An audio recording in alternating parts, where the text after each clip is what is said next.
sa masculinité, elle est moins importante que son désir en fait, au sens large du terme, pas seulement son désir sexuel, etc. Bonjour, je m'appelle Robin Campilleux, je suis le réalisateur de Enzo, qui est un film de Laurent Cantet, qui malheureusement est décédé l'année dernière. Et il est présenté à l'ouverture de la quinzaine des réalisateurs. Enzo ? T'as 16 ans. T'as le droit d'avoir des ambitions un peu plus grandes, voilà. Mais tu vois, j'ai des ambitions toutes petites, moi. Ok, donc tu seras maçon toute ta vie. Et alors ?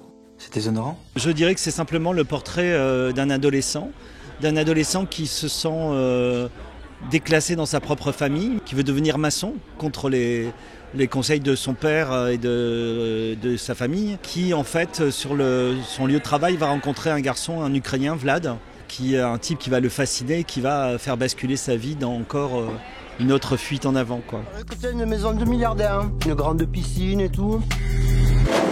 J'aimerais bien revoir ta maison. C'est pas chez moi, c'est chez mes parents. Laurent, quand avait commencé à écrire, il m'avait parlé de son projet depuis assez longtemps.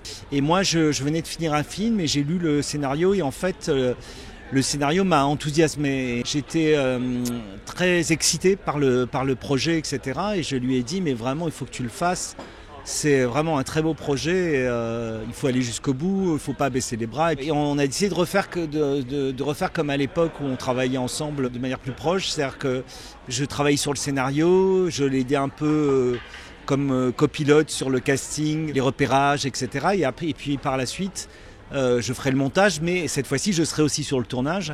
Et je ferai un peu, s'il est dans des moments où peut-être où il allait être fatigué à cause des traitements ou de la maladie, tout simplement, je pouvais faire le go-between avec les actrices, les acteurs, les techniciennes, les techniciens, etc. Et il se trouve que on a fait des repérages et on a trouvé les 4 acteurs principaux ensemble, ce qui était cool, parce que non seulement vous trouvez les acteurs, mais vous commencez à les faire travailler, donc vous commencez à vous confronter à la mise en scène, à la direction d'intérieur et à savoir ce que vous cherchez. Donc ça nous a permis aussi de nous mettre au diapason. Malheureusement, une semaine après avoir annoncé aux 2 2 acteurs non professionnels qui jouaient dans le film, il a été hospitalisé et puis là il est parti très vite en 2-3 jours. Et là on a rediscuté parce que lui il pensait que c'était un poids pour tout le monde, donc il pensait qu'il fallait arrêter le film. Et nous, avec Marie-Ange Luciani, la productrice, et y compris sa compagne qui disait Isabelle qui voulait voir le film, on lui a dit mais nous on est prêt à continuer, ça nous fait plaisir, etc. Et donc le lundi suivant, on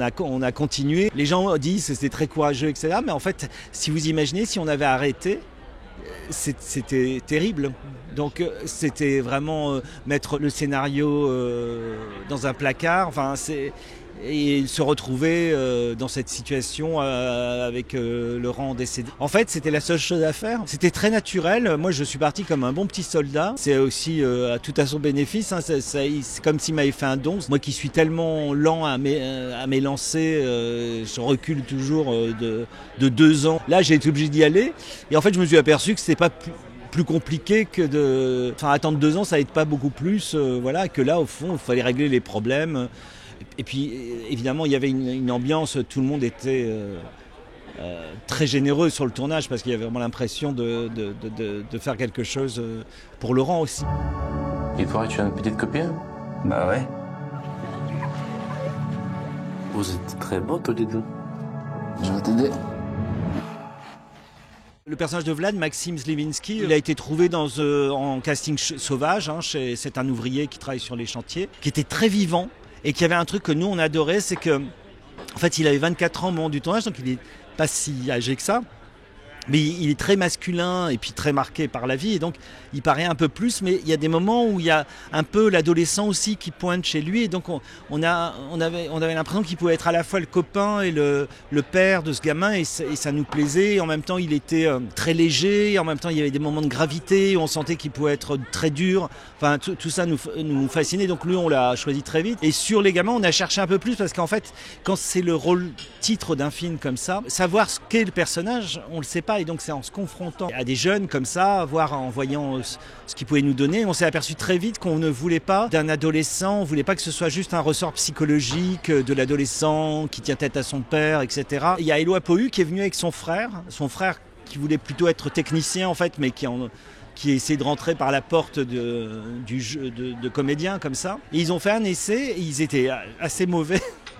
Mais moi, j'ai trouvé que Éloi avait un truc très fort de mystère, d'énigme, il avait l'air à la fois très réservé, mais assez sûr de lui quand même, et ça produisait pour moi un truc où je me disais, mais en fait j'arrivais pas à voir où il se situait, et je disais à Laurent, et Laurent le trouvait aussi, mais Laurent me disait il joue quand même pas très très bien, et je lui dis mais c'est la première fois qu'on le met devant une caméra, et je lui ai dit, en plus Laurent était un peu fatigué à l'époque, je lui ai dit mais laisse-moi le voir avec Maxime, je fais des essais, je fais aussi une scène où moi je joue le père, et là d'un seul coup lui a trouvé sa manière d'être.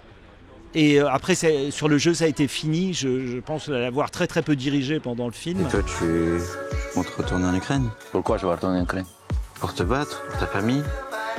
J'ai pas envie de cette vie-là. Ces trucs, tous ces gens. Tout le monde fait la fête comme si tout allait bien.